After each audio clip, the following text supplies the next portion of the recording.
কাজিৰঙাৰ গড়কেইটাৰ কথা মোৰ যদি মনত পৰে তেওঁ কিন্তু কিস্তিব নোৱাৰিব এই কথাটোকে ক'লোঁ মোৰ যদি মনত পৰে আপোনালোকে ভাল মোৰ যদি মনত পৰে উজান বজাৰৰ সেই মাটিত লাগি থকা তেজ খালী মোনাটো ৰঙা চুৱেটাৰ পিন্ধি অহা ল'ৰাটোৰ কথা তেতিয়া কিন্তু তেওঁ বেয়া পাব মই সেই পৰ্যায়ত ৰাজনীতি কৰিব খোজা নাই যদি লাগে মই সেইখিনিও কৰিব পাৰোঁ আকৌ কৈছোঁ মোৰ যদি সেইবিলাক কথা মনত পৰে কোনবিলাক যিবিলাক সেইবিলাক তেতিয়া কিন্তু তেওঁ অসুবিধাত পৰিব বেয়া পাব মই সেই ব্যক্তিগত কথাত যাব খোজা নাই নিৰ্বাচনী সময়ত চৰকাৰ এখনে নিজৰ কি কাম কৰিলে সেইখিনি কথা কয় সাধাৰণতে যে আমি চৰকাৰত আছোঁ চৰকাৰৰ দ্বাৰা ৰাইজৰ এইখিনি উপকৃত হৈছে যিবিলাক তৰল কথা কৈছে পেৰাচুট লেণ্ডিং এনেধৰণৰ কিছুমান কথা কৈছে যিবিলাক কথা বতৰাৰ উত্তৰ মই তেখেতৰ দিব খোজা নাই তেখেতেনো কেনেকৈ ইয়ত কংগ্ৰেছত হৈছিল কি কাৰণেনো কংগ্ৰেছ এৰিলে তেওঁলোকে বালিত মূৰটো সোমোৱাই যদি ভাবে উৎসৰাইৰ নিচিনা যে মানুহে দেখা নাই শিৱসাগৰৰ মানুহ যোৰহাটৰ মানুহ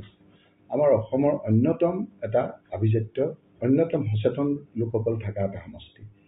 এনেকুৱা তৰল কথা ইয়াত বিক্ৰীও নহয় এনেধৰণৰ কথা বতৰাবিলাক বেয়া পায় গতিকে তেওঁলোকৰ কথা বতৰাই যে তেওঁলোকৰ ওজনটো কিমান মুখ্যমন্ত্ৰী ডাঙৰীয়াৰ লগত তেওঁলোকৰ কম্পিটিশ্যন হৈছে যে কোনে কিমান তৰল কোনে কিমান নিকৃষ্ট কথা ক'ব পাৰে আৰু সেই প্ৰতিযোগিতাত অন্ততঃ ৰকিবুল হুছেইনে ভৰিখন নিদিয়ে সেয়েহে মই আপোনাৰ এই কথাখিনি কোনো উত্তৰ নিদি কোন কেনেকৈ ক'ত কি হৈছিল গোটেই কথাখিনি ৰাইজে জানে সময়ত যদি এই কথাখিনি বিস্তাৰিতভাৱে ক'ব লাগে এটা এটাকৈ সুধিব কোনো আপোনাৰ লোকধাক নোকোৱাকৈ বিস্তাৰিতভাৱে কম কি কাৰণেনো তেওঁলোকে কংগ্ৰেছ এৰিছে কোনে কি ধৰণৰ কাম কৰিছে আজি গৌৰৱ গগৈ ডাঙৰীয়াৰ চাহটোকে বাঘটো দেখিছে তেওঁলোকে ক্ষমতাত আছে তেওঁলোক গৌৰৱ গগৈ ডাঙৰীয়াৰ বলিষ্ঠ কণ্ঠবিলাক আপোনালোকে দেখিছে আজি ৰাইজে আপোনাৰ গ্ৰহণ কৰিছে হিমন্ত বিশ্ব শৰ্মা মুখ্যমন্ত্ৰী ডাঙৰীয়াক এসাকা দিবৰ কাৰণেই তেওঁলোকে কৈছে যে এইবাৰ আমি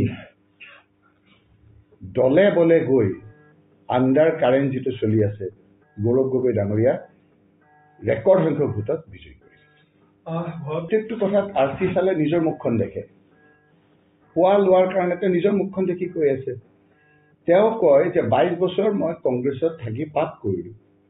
কংগ্ৰেছৰ খিনি পাপ কিন্তু বস্তুখিনি মজা কংগ্ৰেছৰ পৰা আহৰণ কৰা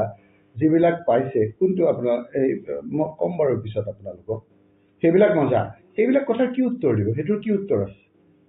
কেইদিনমান আগত ৰকিবুল হুছেইনৰ কথা কৈছিল আজি নোকোৱা হ'ল কেইদিনমান আগত বদৰুদ্দিন আজমলৰ কথা কৈছিল আজি নোকোৱা হ'ল গতিকে এই তৰল কথা বতৰাবিলাক আপোনাৰ ৰাইজে গ্ৰহণ নকৰে ৰাইজে বিচাৰিছে মুখ্যমন্ত্ৰী হৈছে অকণ গধুৰ ভাল মুখ্যমন্ত্ৰীৰ নিচিনা কথা ক'ব লাগে আজি যি ধৰণৰ আপোনাৰ কথা বতৰা কৈছে এজন যিকোনো মানুহে পদ পোৱাৰ পিছত পদৰ মৰ্যাদাটো ৰাখিব লাগে মই ভাবোঁ এই যে গৌৰৱ গগৈৰ এই যিটো উত্থান এই কথাখিনি আমাতকৈ বেছি হিমন্ত বিশ্ব শৰ্মা ডাঙৰীয়াই আগতীয়াকৈ গম পাইছিল